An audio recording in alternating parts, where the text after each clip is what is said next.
નમસ્તે વિદ્યાર્થીઓ, હવે આપણે સમજીશું દ્વિચલ સુરેખ સમીકરણ યુગ્મના ઉકેલની રીતો. બે રીત છે, એક છે આદેશની રીત તથા બીજી છે લોપની રીત. સૌપ્રથમ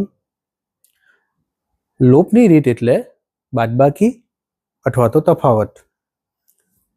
સૌપ્રથમ આપણે આદેશની રીતે સમીકરણ યુગ્મનો ઉકેલ મેળવવાનો પ્રયત્ન કરીએ. અહીં આપણને બે સમીકરણ આપવામાં આવ્યા છે, સમીકરણ 1 તથા સમીકરણ 2.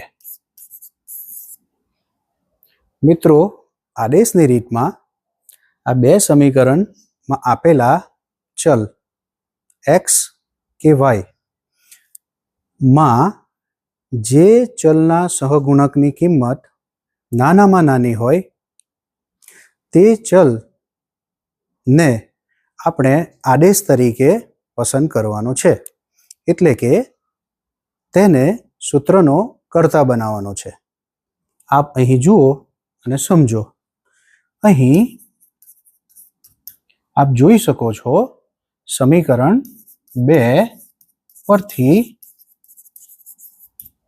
x ની આગળનો સહગુણક એક જ હોવાથી આપણે સમીકરણ 2 માં x ને સૂત્રનો કર્તા બનાવીએ છીએ અને તેને સમીકરણ 3 આપીએ છીએ. આ જે x ની કિંમત મળી તેને અન્ય સમીકરણમાં મૂકીએ, કારણ કે સમીકરણ 2 પરથી આ કિંમત મળી છે, એટલે સમીકરણ 3ની કિંમત સમીકરણ 1 માં મૂકતા સમીકરણ 1 માં જ્યાં x છે ક્યાં છે તો 7 ની બાજુમાં છે, તો 7 ની બાજુમાં આપણે x ની આ કિંમત 3 - 2y મૂકીએ અને સાદું રૂપ આપીએ.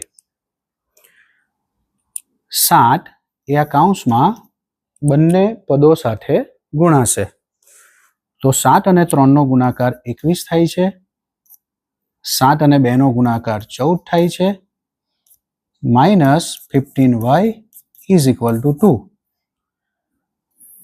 14y અને 15y ની નિશાની સરખી હોવાથી તેઓનો સરવાળો થશે, એટલે બનશે -29y. જ્યારે 21 એ ડાબી તરફથી જમણી તરફ જશે અને પોતાની નિશાની બદલશે, તો 21 ધન છે તો બનશે ઋણ.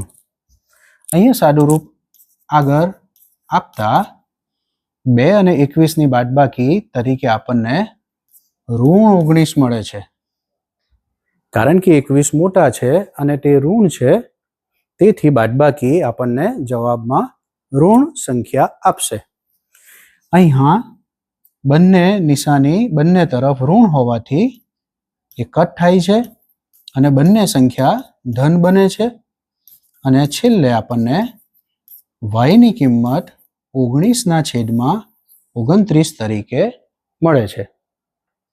આ કિંમતને આપણે 3 માંથી કોઈ પણ સમીકરણમાં મૂકી શકીએ છીએ, પરંતુ એક સૂચન છે કે સમીકરણ 3 ને આપણે સાદું રૂપ આપીને જ બનાવ્યું હોવાથી જો એમાં કિંમત મૂકશો તો આપણને ખૂબ સરળ પડશે.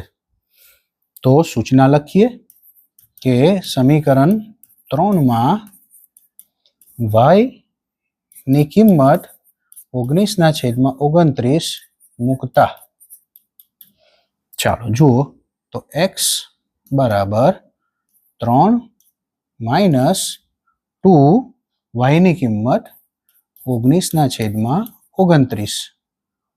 અહીં જો 2 અને 29 નો ભાગાકાર શક્ય બનતો હોય તો આપણે 2 અને 29 નો ભાગાકાર કરવાનો હોય, પણ અહીંયા 2 અને 29 નો ભાગાકાર શક્ય નથી, તેથી આ 2 ને 19 જોડે ગુણાકાર કરીએ તથા 29 લસા તરીકે લઈને સાદું રૂપ આપીએ.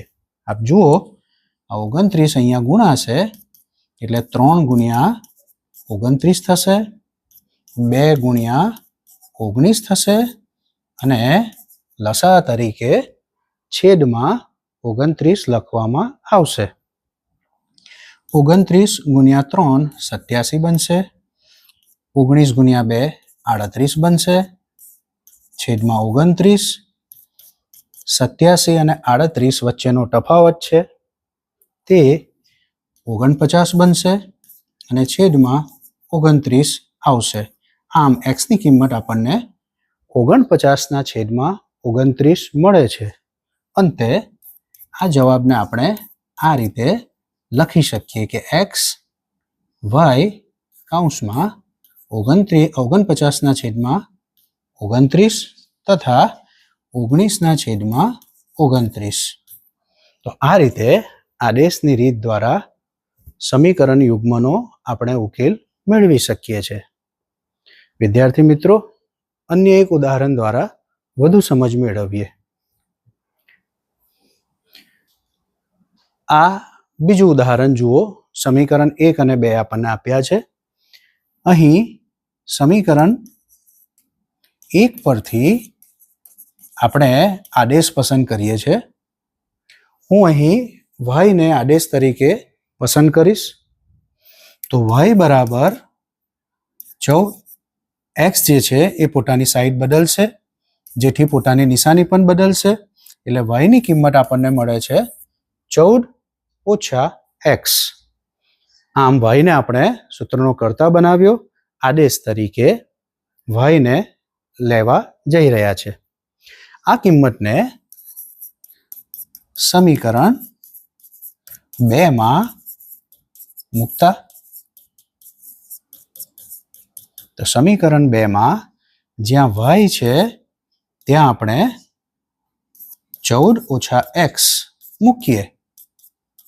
જુઓ અહીં કૌંસમાં 14 ઓછા x ની આગળ ઋણ નિશાની છે એટલે સાદું રૂપ આપીએ અને 14 ને આ ઋણ નિશાની લાગુ પડશે એટલે બનશે -14 તથા આ ઋણ નિશાની x ને લાગુ પડશે જે માઇનસ માઇનસ પ્લસ બનશે. આમ 2x ભેગા થયા, -14 ડાબી તરફથી જમણી તરફ જશે એટલે એ બનશે +14.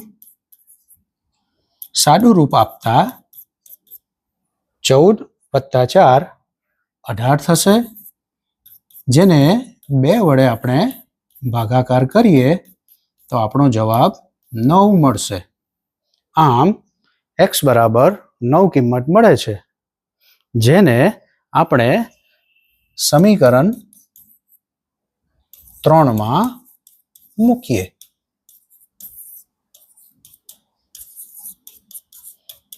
સમીકરણ 3 માં y બરાબર 14 ઓછા x છે તો x ની કિંમત આપણે મૂકીએ 9, જેથી y બરાબર આપણને કિંમત મળે છે 14 ઓછા 9 5. આમ આ સમીકરણ યુગ્મના ઉકેલને આપણે આ રીતે દર્શાવી શકીએ.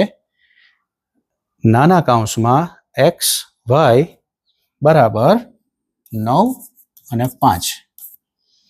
તો વિદ્યાર્થી મિત્રો, આ આદેશની રીતે ઉકેલની આપણે રીત જોઈ. ઘરે વધુ પ્રયત્ન કરવા માટે ગૃહ કાર્ય તરીકે આપણે વધુ દાખલા ગણી શકીએ છીએ. આ રીતે પ્રેક્ટિસ કરો અને આ રીતમાં તમે આગળ વધો. આભાર.